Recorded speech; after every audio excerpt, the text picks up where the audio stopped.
Olá, tudo bem? Bem-vindo ao nosso canal Planta em Pote. Criamos esse canal para passar informações técnicas sobre cultivo de plantas em vaso, em pote, numa linguagem um pouco mais acessível para todo mundo. E também criamos esse canal para ajudar as entidades filantrópicas que muito precisam da nossa ajuda. Hoje eu dedico o vídeo para o Lar Santa Mônica. Ajude você também.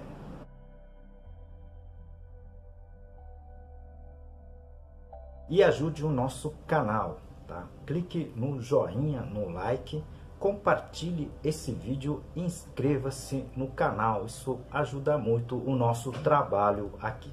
Nosso canal já tem mais de 400 vídeos, tá certo? Ela tá dividido em sessões que a gente aqui chama de playlist, tá certo? São 15 sessões ao total.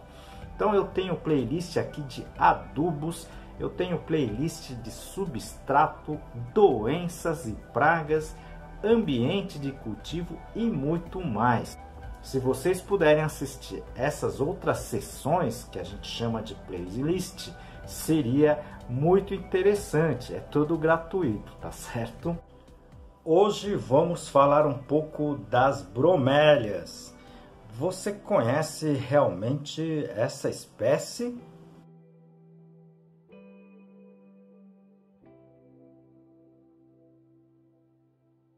Aproveito essa oportunidade para apresentar para vocês um dos meus trabalhos, esse livro, Cultivo Técnico de Plantas Suculentas, da minha autoria e mais 2 colegas. Esse livro está escrito em 10 capítulos, tudo sobre a parte de cultivo de plantas, né? E aqui o capítulo de classificação das espécies. Bom, resolvi fazer esse vídeo por sugestão de algumas pessoas, né? Mesmo porque não são muitas pessoas que comentam tecnicamente essa espécie da família Bromeliaceae, ok? Então, resolvi fazer esse vídeo, irei fazer outros vídeos a respeito, porque são muitas espécies cultivadas, tá certo? E com a possibilidade a gente vai postando aqui nesse canal. As plantas dessa família, né, das bromélias, tá certo? Elas basicamente são encontradas no continente americano, tá certo? Desde dos Estados Unidos, tá certo? A gente consegue encontrar até o Chile, ok? Várias espécies de bromélias. Somente uma espécie, né, foi catalogada no continente africano. Mas, aqui no Brasil, né, são encontradas em torno de 45 gêneros que perfaz aí em torno de 1.300, 1.400 espécies de bromélias, tá certo? Então o Brasil é riquíssimo também em bromélias.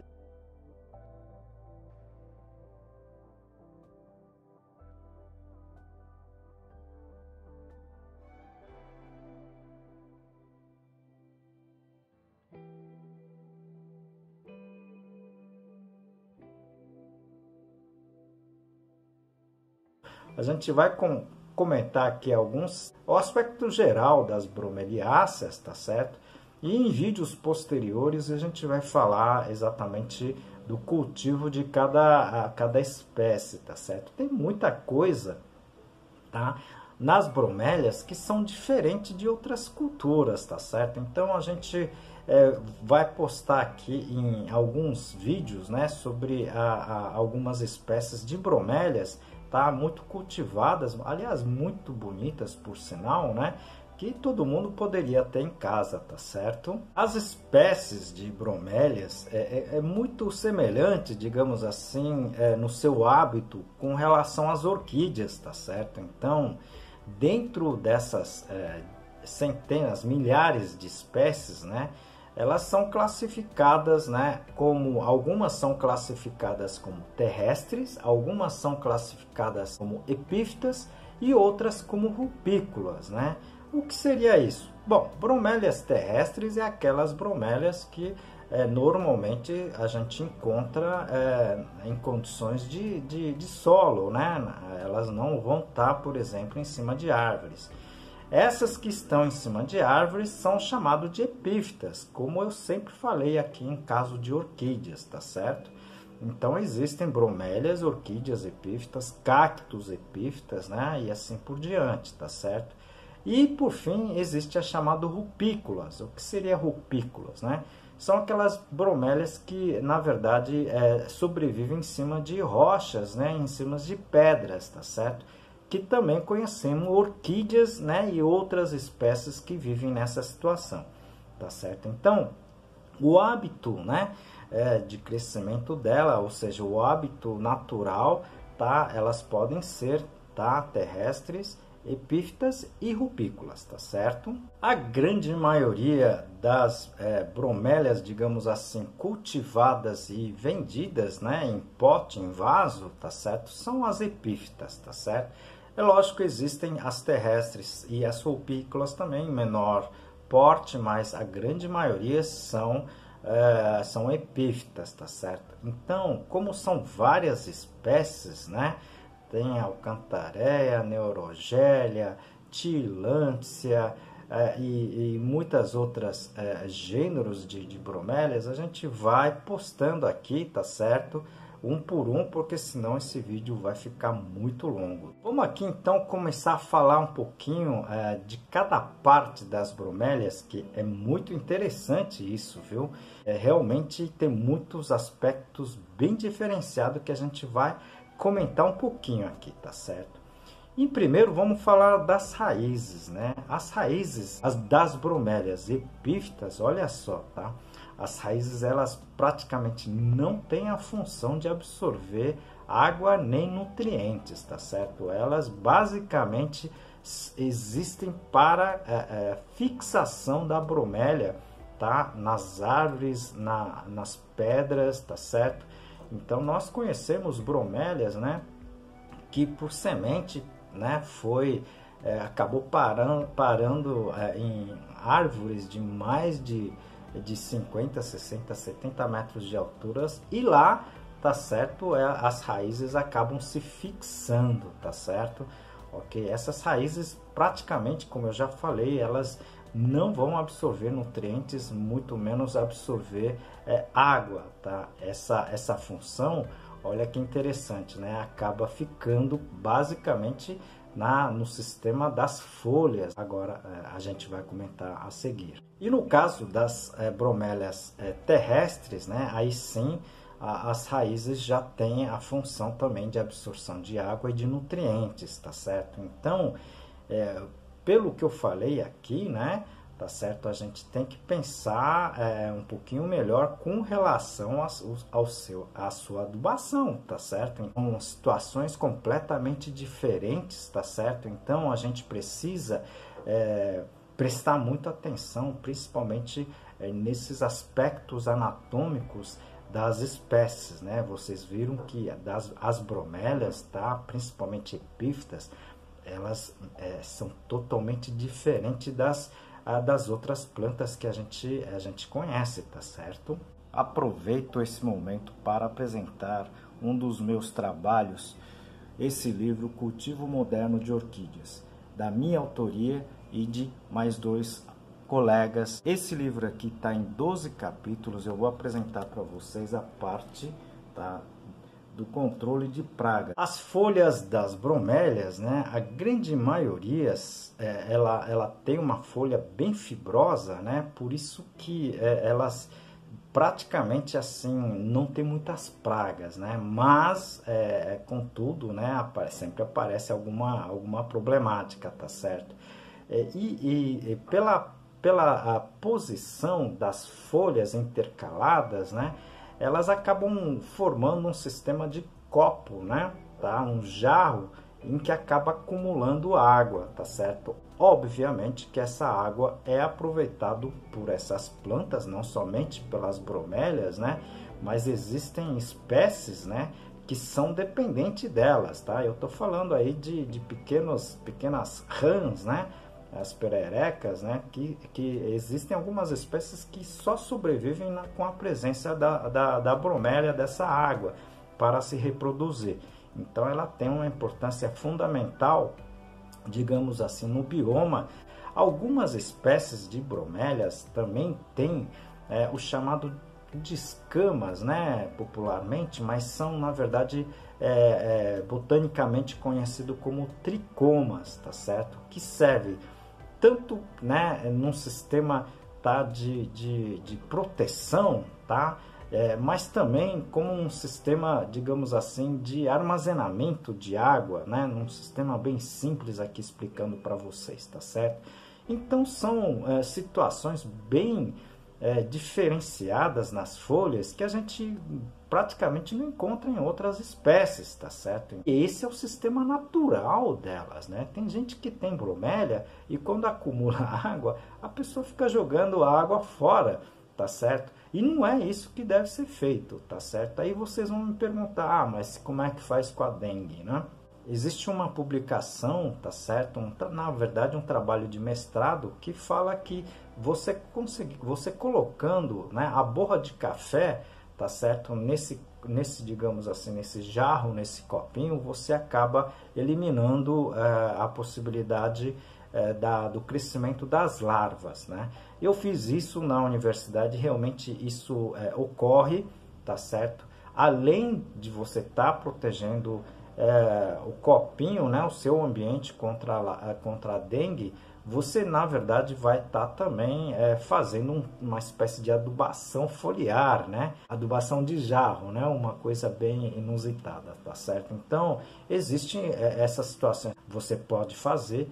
Eu irei falar sobre isso, tá certo? No sistema de cultivo das bromeliáceas, tá certo? Então, aguarde esse vídeo que a gente vai postar esse vídeo em breve, tá certo? Com relação à floração, né, as flores, né, normalmente elas são uma inflorescência ou seja, é um pendão, né, com várias flores e normalmente elas são muito bonitas, muito vistosas, tá certo?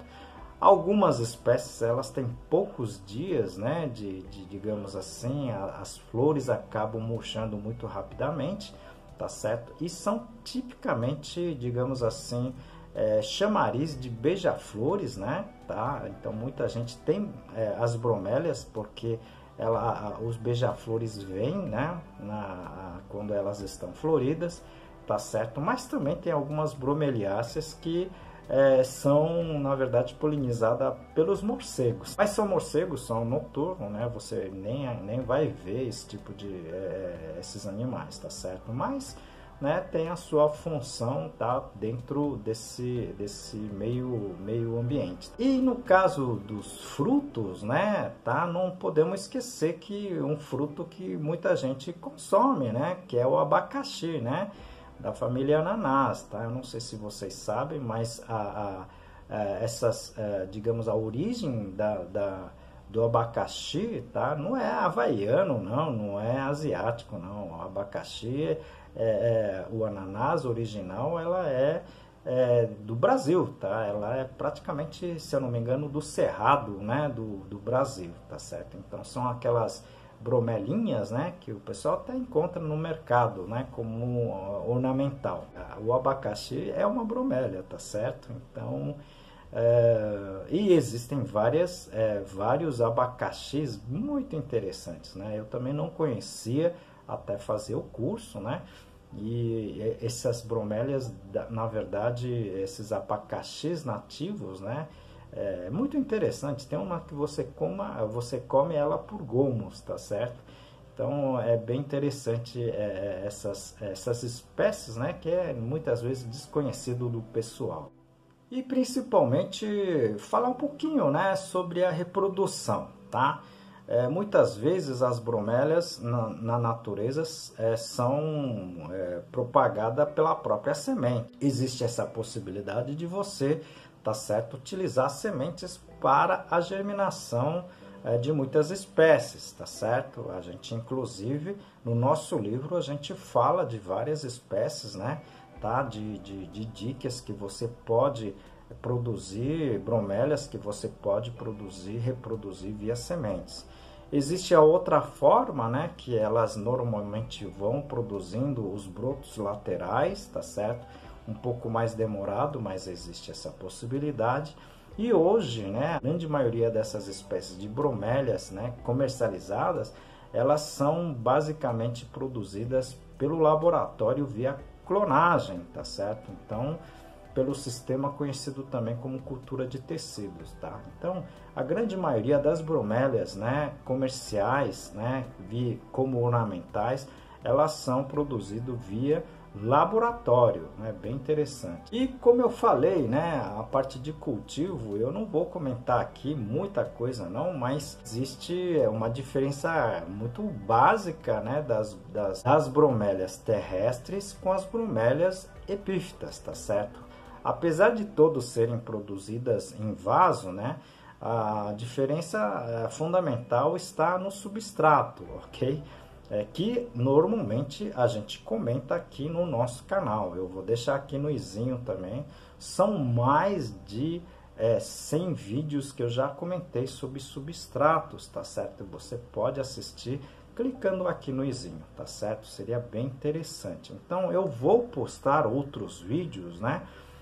Sobre espécies de bromélias, como eu já faço no caso de orquídeas, tá certo?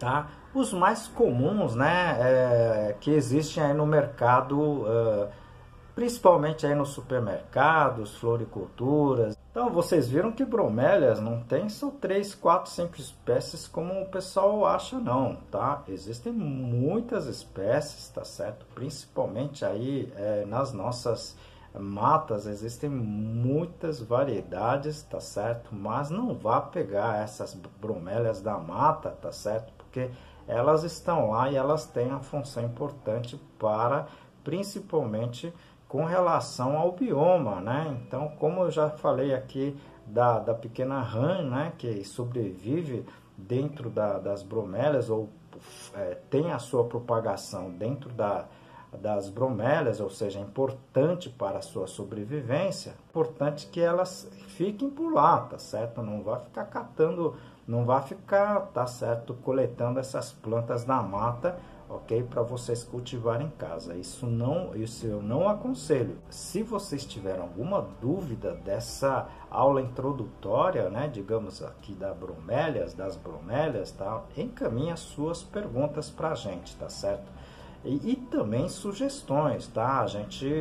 Essas sugestões é muito importante para o nosso canal, tá certo? Então eu conto com vocês. Encaminhe perguntas, sugestões. Isso ajuda muito o nosso trabalho aqui, tá certo? Pessoal, como em todos os vídeos, a gente está solicitando um apoio, tá? Para esta entidade chamada Lar Santa Mônica. Esse lar acolhe, tá, crianças e adolescentes que foram abusadas sexualmente. Então, por gentileza, se vocês puderem fazer algum tipo de donativo, não precisa ser dinheiro, tá certo? Vocês podem ajudar com alimentos, com roupas, vestuários e muitos outros produtos. Ajude você também, tá certo?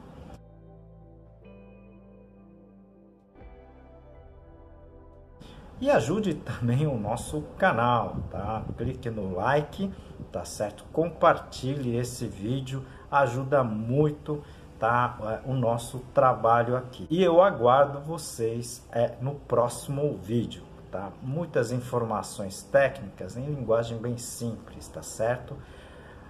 Aguardo vocês, tá? No próximo vídeo. Um grande abraço.